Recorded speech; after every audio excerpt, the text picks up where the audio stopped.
एक बार एक गांव में रामू नाम का एक बहुत ही ईमानदार और मेहनती मजदूर था।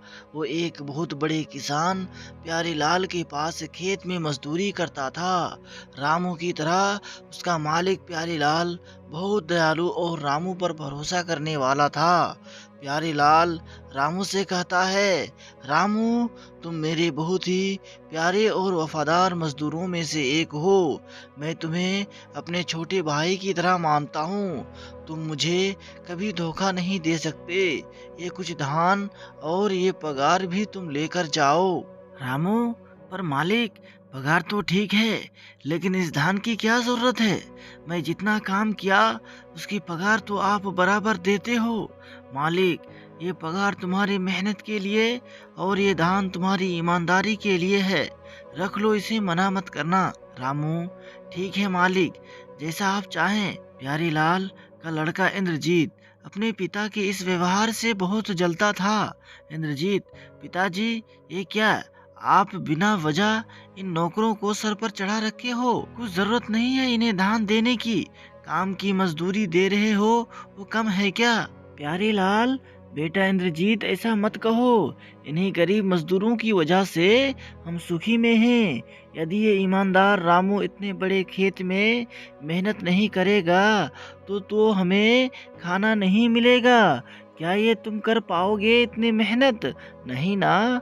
तो फिर इसकी ईमानदारी और चरित्र पर कभी संदेह मत करना। प्यारे लाल वहां से चला जाता है और इंद्रजीत बहुत गुस्से में आता है और कहता है, इस रामू को तो अब देखो मैं बताता हूँ। दूसरे दिन इंद्रजीत अपने पिता से कहता है, पिताजी, आपने सही कहा। इतने बड़े खेत में काम करना मेरे बस की बात नहीं है। क्यों ना हम मेरे दोस्त मेवालाल को काम पर रख लें? उसे भी काम की जरूरत है। मैं इन दोनों पर ध्यान रखूंगा। प्यारे लाल, क्या बात है, तुम तो बड़े समझदार बनते जा रहे हो। वाकई अच्छा ख्याल है। ठीक है, रख लेते हैं मेवालाल को भी। इंद्रजीत, धन्यवाद पिताजी। एक दिन रामू को सबक सिखाने के लिए इंद्रजीत और मेवालाल एक योजना बनाते हैं।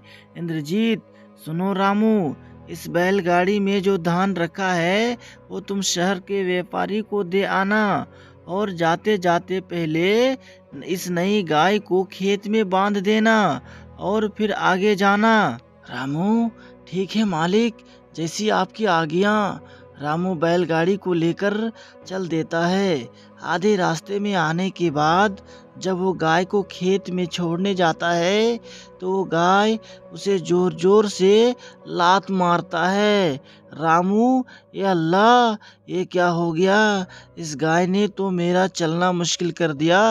अब मैं धान कैसे लेकर जाऊंगा? हे अल्लाह, ये क्या, मेरी बैलगाड़ी कहाँ चली गई? सारा धान कोई चोरी कर ले गया। दूसरे दिन जब रामू धीरे धीरे खेत पर आया तो सामने मेवालाल, इंद्रजीत और प्यारे लाल खड़े थे। इंद्रजीत, देखिए पिताजी, ये कामचोर अब आ रहा है और इसने धान भी चुरा लिया। व्यापारी के पास एक बोरी कम पहुंची है। मैं खुद गिनकर आया हूँ। रामू, नहीं नहीं मालिक, ये गलत है। भला मैं ऐसा क्यों करूँगा? आप जो मुझे देते हैं उसमें मैं खुश हूँ, तो मैं ऐसा क्यों करूँगा? मुझे तो कल गाय ने लात मारी थी तो मैं खेत में बेहोश पड़ा था। जब आंख खुली तो धान के साथ बैलगाड़ी भी गायब थी। प्यारे लाल, ये तुमने ठीक नहीं किया। रामू, इतने पुराने नौकर होकर तुमने ऐसा काम किया। मुझे बहुत दुख हुआ। इसकी सजा जरूर मिलेगी तुम्हें। ये सुनकर मेवालाल और इंद्रजीत बहुत खुश हुए। प्यारे लाल, बेटा इंद्रजीत, जरा वो लाठी लाना। जी पिताजी, अभी लाता हूँ। इंद्रजीत बहुत खुश होता है और लाठी लाकर देता है।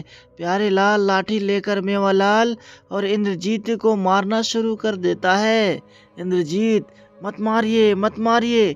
पिताजी, चोर तो ये है, पर आप मुझे क्यों मार रहे हैं? प्यारे लाल, रामू को अगर चोरी ही करनी थी तो वो काम पर वापस ही क्यों आता? और अगर मेरे पास 2 बैल के अलावा कोई गाय ही नहीं है, तो मारने वाली गाय आई कहाँ से? और रहा सवाल धान की बोरी चोरी का, तो उसे मैंने खुद तुम दोनों को खेत में छुपाते हुए देखा था। प्यारीलाल वापस उन दोनों को मारना शुरू कर देता है। रामू, मत मारिए मालिक, जाने दीजिए, ये फिर ऐसा नहीं करेंगे। प्यारीलाल, देखिए उसकी ईमानदारी, तुम उसे निकालना चाहते हो और वो तुम्हें बचा रहा है। मेवालाल, यहाँ से भाग जाओ, हमें ऐसे नौकर की जरूरत नहीं है। और इंद्रजीत, तुम कल से खेत में रामू के साथ उसका हाथ बटाओगे, यही तुम्हारी शिक्षा है। दोस्तों, ये कहानी कैसी लगी कमेंट सेक्शन में बताइए। अगर अच्छी लगी तो लाइक करें, शेयर करें और आपका अपना चैनल नाइस स्टोरी को सब्सक्राइब करना बिल्कुल ना भूलें। धन्यवाद। अस्सलामु अलैकुम व रहमतुल्लाह।